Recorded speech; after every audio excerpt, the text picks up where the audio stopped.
Melbourne test के तीसरे दिन दूसरे सेशन का खेल जारी है। ऑस्ट्रेलिया की दूसरी इनिंग्स की इब्तिदा में शाहीन अफरीदी और मीर हमजा ने सर्जिकल स्ट्राइक करते हुए 4 बल्लेबाजों को 16 रन पर पवेलियन चलता किया। उस्मान ख्वाजा 0 और लबुशिन 4 रन बनाकर शाहीन अफरीदी का शिकार बने हैं। डेविड वार्नर 6 और ट्रेविस हेड कोई रन बनाए बगैर मीर हमजा का निशाना बने। अब से कुछ देर पहले तक मेज़बान टीम ने अपनी दूसरी बारी पर 4 विकेटों पर 27 रन बनाए और इससे पहले पाकिस्तान टीम पहली इनिंग में 264 रन पर आउट हो गई थी। ऑस्ट्रेलिया को पहली इनिंग्स की बुनियाद पर 54 रन की बढ़तरी हासिल हुई है। पाकिस्तान की तरफ से अब्दुल्ला शफीक हैं 62 और कप्तान शान मसूद 54 रन के साथ नुमाया रहे हैं। तो ओवरऑल कैसी परफॉर्मेंस रही है पाकिस्तानी टीम की, इसी पर बात करने के लिए इस वक्त हमें अवेस क्रिकेट एक्सपर्ट हैं जो कि ज्वाइन कर चुके हैं। अस्सलाम अवेस, thank you so much for your time. और मुझे बताइएगा आप किस तरह से देख रहे हैं ये टेस्ट सीरीज को। मेरा ख्याल है कि बल्लेबाज तो कुछ मायूस कर रहे हैं लेकिन बॉलर्स छाए हुए हैं। देखें, जब आप इंट्रो दे रही थी तो आपकी बॉडी लैंग्वेज से पता लग रहा है जो अल्फाज आप लोग यूज कर रहे हैं ना कि सर्जिकल स्ट्राइक वगैरह, तो एक नजर आता है कि पाकिस्तान ने इसका मतलब आज अच्छा दिन गुजारा है। लिटरली मैं कह रहा हूँ कि मुझे खुद हैरान था कि जिस वक्त टीवी ऑन किया तो देखा ऑस्ट्रेलिया की टीम जो उनसी मुश्किलात का शिकार आपको नजर आई। लेकिन अब तक अगर बात करूँ तो 150 रन की लीड हो चुकी है ऑस्ट्रेलिया की और ये अच्छी एक पार्टनरशिप इनकी बिल्ड हो रही है इस वक्त। स्मिथ की बात करें, मार्श की बात करें और कहीं ना कहीं ऑस्ट्रेलिया के भी शायद दिमाग में बात होगी कि अगर हम लोग 250 करने में कामयाब होते हैं तो पाकिस्तान को मुश्किलात हो सकती है, क्योंकि पाकिस्तान की जो हिस्ट्री रही है टेस्ट मैचेस के अंदर वो तीसरी और चौथी इनिंग्स बड़ी डेडली होती है पाकिस्तान के लिए। तो उसको देखते हुए मैं कहता हूँ कि पाकिस्तान जरूर इस वक्त सोच रहा होगा कि हमें ब्रेक थ्रूज चाहिए। लेकिन वो जो एक पाकिस्तान का जो मैं कह सकता हूँ कि जो इश्क है ऑस्ट्रेलियन टीम के साथ, खास करके चाहे डेविड वार्नर के कैचेस की बात ड्रॉप की, चाहे आज आपने देखा होगा मीर हमजा की बॉल पे कैच जोन सा फिर अपना उनका ड्रॉप किया गया, सॉरी आमिर जमाल की बॉल पे बल्कि मार्श का कैच जोन सा वो ड्रॉप किया गया था, वरना शायद ये सिचुएशन ना होती। तो पाकिस्तान टीम को मैं कहता हूँ कि शायद थोड़ा सा ना अपनी वर्किंग जो खास करके जो आपकी फील्ड कोऑर्डिनेशन एरियाज हैं उन पे काम करने की जरूरत है। लेकिन वैसे आपने वार्नर की बात की है, वार्नर ने आई थिंक से एक्नॉलेज भी किया है कि हमें बॉलर्स ने रूम नहीं दिया, तो बड़ा ये मतलब अप्रिशिएटिंग रिमार्क्स हैं। देखिए ये तो हकीकत है, पाकिस्तानी बॉलर्स ने आज जिस तरीके से मैंने कहा ना कि सुबह जिस वक्त उठा और मैं देख रहा था पाकिस्तानी बॉलिंग लाइनअप को, जब उन लोगों ने एक प्रेशर सिचुएशन बनाई और ये ऑस्ट्रेलिया बहुत कम आपको ऐसी सिचुएशन में नजर आता है कि उनको लाले पड़ गए थे अपने कि हम इस मैच में कैसे निकलेंगे। आज तीसरा दिन है, आपको पता 2 दिन अभी इस वक्त बाकी हैं टेस्ट मैच के। पाकिस्तानी बॉलर्स ने बहुत ज़बरदस्त अपना इस्तेमाल किया पैचेस का। अगर बात करूं खास करके अगर मैं देखूं मीर हमजा की, तो आपने देखा होगा एक ball short of the length थी जहां पर वो डेविड वार्नर पुल करने गए इनसाइड एज हुई, लेकिन जो ट्रेविस हेड को बॉल पड़ी है वो लिटरली बॉल मैं कहता हूं जो बाबर आजम को पैट कमिंस ने करवाई थी उस हिसाब की कुछ ना कुछ बॉल है, तो जो लेट इन स्विंग हुई। अच्छा अवैस, मेरी एक ऑब्जर्वेशन है, आप मुझे ज़्यादा बेहतर बता सकते हैं। मैंने अभी खैर खबर भी देखी कि तनज़्ज़ुली हुई है बाबर आजम की रेटिंग में भी। बाबर आजम मुझे कुछ फिटनेस मसाइल का शिकार लग रहे हैं, या तो वो वेट गेन कर रहे हैं, उनके रिफ्लेक्सेस मुझे वैसे नहीं लग रहा है जैसे होते हैं। आपको क्या लग रहा है?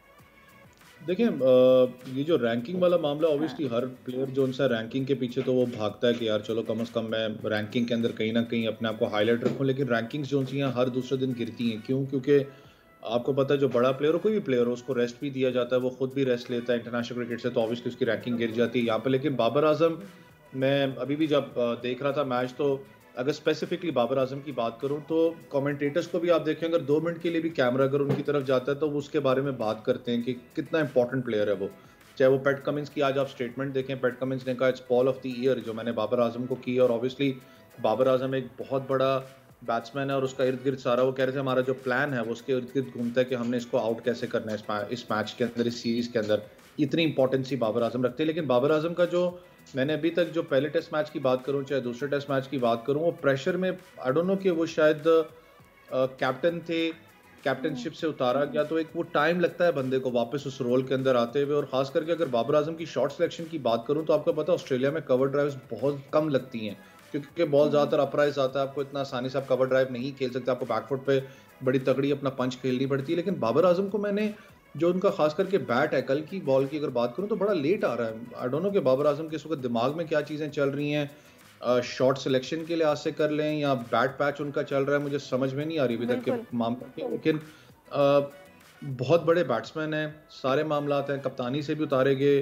कुछ प्लेयर होते हैं जब कप्तानी से उतारे जाए वो थोड़ा रिलैक्स फील करते हैं, जैसे मैं भी कह रहा था कि रिलैक्स फील वो करेंगे। लेकिन हमेशा कहते हैं ना जो एक बड़ा बैट्समैन और बड़ा बॉलर है वो अपने बैट और बॉल से जवाब देता है और ये राइट टाइम है लिटरली। अगर आप देखें ना 200-250 रन भी अगर ऑस्ट्रेलिया कर देता है तो सबकी नजरें फिर आपके मिडिल ऑर्डर पे, ओपनिंग डिपार्टमेंट पे तो होंगी होंगी। सबकी नजरें शान मसूद और बाबर आजम पे होंगी कि वो किस तरीके से पाकिस्तान को स्टेबल इनिंग्स यहाँ अच्छा, पर अभी खेलते हैं, आपने जो कि शान मसूद की बात की है स्पेसिफिकली, अगर उनको देखा जाए तो वो बड़ा एग्रेसिव खेल रहे हैं, मतलब इंटेंट शो कर रहे हैं। यही वजह थी कि अब्दुल्ला शफीक को भी फिर मौका मिला, उसको फ्रीडम मिला, ऑन द अदर हैंड वो भी खुलकर खेला, तो ये भी बड़ी अच्छी बात है। देखिए ये वो अल्फाज है जो आपने भी यूज़ किया ना कि लिटरली मैं कहता हूँ कि लोग जो उनसे जब वर्ल्ड कप हो रहा था तो वर्ल्ड कप में लोगों के कान पक गए होंगे बात सुन सुन के, इंटेंट इंटेंट इंटेंट। इंटेंट की इसलिए बात होती थी कि जहाँ पर आप एग्रेसिव अप्रोच थोड़ी सी रखते हो, आप एक इंटेंट दिखाते हो कि हाँ हम यहाँ जीतने आए हैं, फाइट करने आए हैं। ऑस्ट्रेलिया की हिस्ट्री हमेशा रही, आपको पता है ऑस्ट्रेलियन टीम की, कि ऑस्ट्रेलिया टीम के अगर आपने आगे खेलना है, अगर आपने काबू पाना है उसको ऑस्ट्रेलिया को, तो आपको एग्रेसिव खेलना पड़ेगा। अगर ऑस्ट्रेलिया के खिलाफ आप जाके शैलो में रहते हो, कोशिश करते हो कि मैं बॉल्स को जो उनसे ज़्यादा बॉल्स, डॉट बॉल्स खेल दूं, दैट मीन्स कि ऑस्ट्रेलिया प्रेशर में नहीं है, ऑस्ट्रेलिया आपके ऊपर हावी होगा, क्योंकि उनकी वो माइंडसेट ऐसा है, वो खेलते अग्रेसिव हैं। आप अभी भी देख लें मिचेल मार्श को 75 पे 53 वो कर चुके हैं। एक वक्त था, मुझे याद है, स्कोर कार्ड बिल्कुल रुका हुआ था, लेकिन एक अग्रेसिव अब स्कोर कार्ड चल रहा है। ये ऐसे ही खेलेंगे, इनका ये इंटेंट की बात है, इनका एग्रेशन है, ये ऐसे ही खेलते हैं ऑस्ट्रेलियन की मेंटालिटी ऐसी है। तो पाकिस्तानी को इस चीज़ पे जाना पड़ेगा। आपका लेकिन ओपनिंग लेकिन डिपार्टमेंट इमाम उल हक वैसे बड़ा मुझे तो मायूस कर रहे हैं। एक तो पता नहीं वो इतना स्लो खेलते हैं, रन रेट भी इससे मुतासिर हो रहा है। उनके साथ क्या प्रॉब्लम है, आपको कुछ समझ आ रही है? इमाम का जब ऑन अ लाइटर नोट जब मैचेस स्टार्ट हो रहे थे, ये टेस्ट मैचेस सीरीज, तो किसी ने ट्वीट के ऊपर, क्योंकि इमाम उल हक उस पर छाए हुए थे ट्विटर पे, तो एक दो बॉलें स्वीप हुई उनके बैट से, तो लोगों ने साथ ही ऊपर लिखा या अल्लाह रहम करी, पहला टेस्ट मैच था। तो ये इमाम का जो उनसे एक इशू मुझे पता है। देखें दो चीज़ें हैं, अगर मैं एवरेज के हिसाब से जाऊं, 51 ऑड रन उनकी एवरेज है, वन ऑफ द बेस्ट। मैं कहता हूं कि he suits in the Pakistan team, batting order के अंदर कोई भी टीम होगी उसको सूट करेगी, 51 की एवरेज है।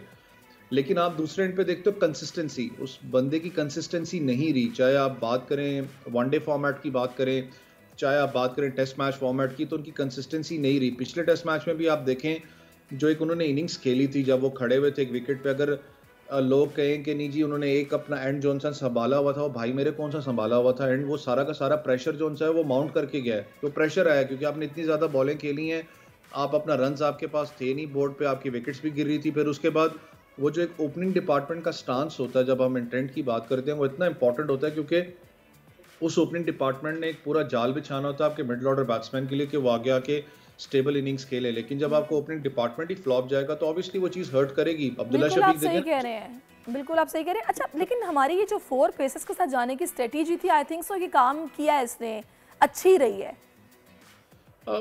है तो देखें, क्योंकि आपके विकेट्स अपना इस वक्त आपकी इंटैक्ट है। लेकिन एक बात करूं तो मुझे अभी भी स्टिल फील होता है कि आपका एक बॉल स्पिनर आप शॉर्ट है। इंजरीज भी हैं, बाकी मामला हैं, तो ये बेस्ट प्लेइंग 11 थी जो आपने इस वक्त ग्राउंड में उतारी है, लेकिन आप स्टिल एक स्पिनर शॉर्ट हैं। शायद आप हसन अली की जगह एक स्पिनर को ऐड ऑन कर सकते थे, क्योंकि अगर आप बात करें नेथन लायन की, वन ऑफ द बेस्ट है अपना टेस्ट क्रिकेट के अंदर, लेकिन उनको कुछ ना कुछ अपना सपोर्ट मिल रही है विकेट्स, अगर आप देखें उनकी बॉल को।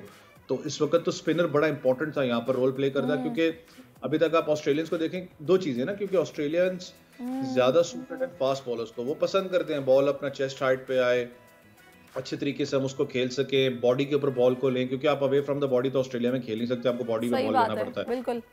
स्पिनर्स का ये होता है कि स्पिनर थोड़ा बहुत चैलेंजिंग पोजीशन देता है ऑस्ट्रेलियंस को, तो पहले भी नजर आया कि ऑस्ट्रेलियंस उसमें चैलेंज होते हैं, चाहे वो डेविड वार्नर की बात करें, चाहे जिसकी बात करें आप, क्योंकि आगा सलमान का भी आप देखें, डेविड वार्नर को स्लैश करने गए थे तो वो पकड़े गए एक जगह पे। तो बड़ा इंपॉर्टेंट है कि आप अपना स्पिनर को यहाँ पर इंक्लूड करते हैं, लेकिन अनफॉर्चुनेट है कि आपकी इंजरी वाला पीरियड भी है।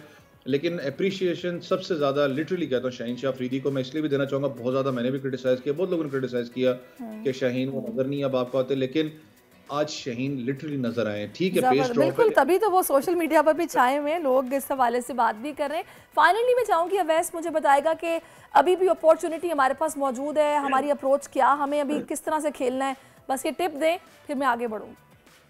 देखें जो टिप तो ऑब्वियसली जो वहाँ सबसे बेस्ट अपना माइंडसेट वहाँ पर बैठे हैं उनको बेहतर पता है कि इस वक्त विकेट की कंडीशन क्या है। लेकिन मैं खुद पर्सनली फील करता हूँ कि पाकिस्तान को इनको 250 के अंदर अंदर बुक करना पड़ेगा। देखें क्योंकि टेस्ट मैच है और टेस्ट के अंदर मैंने कहा ना, चौथी इनिंग्स पाकिस्तान के लिए बहुत मुश्किल होती है कि जब आपने चेस करना हो, और ऑस्ट्रेलियंस जो से उनके भी दिमाग में बात ज़रूर होगी कि 250 के करीब अगर हम कर जाते हैं तो पाकिस्तान को जो हम प्रेशर में ला सकते हैं। लेकिन एक बात इधर ऐड करना चाहूँगा, जो हर्षा भोगले भी इंटरव्यू में भी अपना कमेंट्री में बात कर रहे थे, ऐसा पाकिस्तानी उन्होंने कहा कि मैं जब यहाँ पर आया हूँ, मैं इंडियन कमेंटेटर हूँ जो अपना हूँ, मैं पाकिस्तानी वहाँ जो जर्नलिस्ट बैठे हैं उनसे उन्हें कह रहा था कि पाकिस्तान के हाथ में मैच है, पाकिस्तान जीत जाएगा।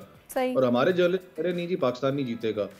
तो यार ये जो स्टैंडर्ड ऐड हो ना कि पाकिस्तानी जर्नलिस्ट ऐसे क्यों करते हैं, क्या नहीं है ये नहीं होना चाहिए। ज़ाहिर इस तरह डिमोरलाइज करने वाली बात है। आप अप्रिशिएट ही करें, बकअप ही करें, ज़्यादा अच्छा लगता है।